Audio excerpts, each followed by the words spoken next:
یہ بات درست ہے کہ علیمہ خان پارٹی کی ڈی فیکٹو چیئرمین ہے۔ یہ بات بھی درست ہے کہ وہ تمام سیاسی فیصلوں میں مداخلت کرتی ہیں۔ برسٹر علی ظفر نے کل عمران خان سے ملاقات کے بعد ٹویٹ کیا تھا کہ آپ عمران خان کا بیان نورین نیازی دے گی۔ یہ پی ٹی آئی کی ایک خاتون ایم پی اے فوزیہ صدیقی نے کہا کہ عمران خان کے خاندان نے فیصلہ کیا ہے کہ پیغام صرف علیمہ خان دیں گی۔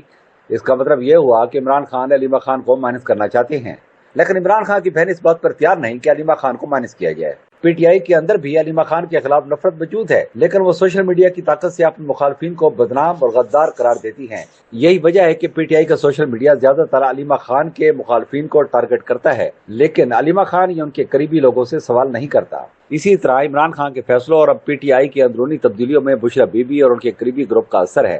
گنڈاپور اور دیگر رہنماؤں کے فیصلے بھی عمران خان کی مرضی اور آشیرواد سے ہو رہے ہیں۔ اصل بات یہ ہے کہ عمران خان خود بھی بسا اوقات اپنی پارٹی کے فیصلوں کو ویٹو کر دیتے ہیں۔ کور کمیٹی کی حیثیت بھی وہ خود ہی ختم کر چکے ہیں۔ اب پی ٹی آئی کے کئی عہدیداران اور کمیٹیاں صرف نام کی رہ گئی ہیں اور حقیقی فیصلے عمران خان اور ان کے قریبی حلقے ہی کرتے ہیں۔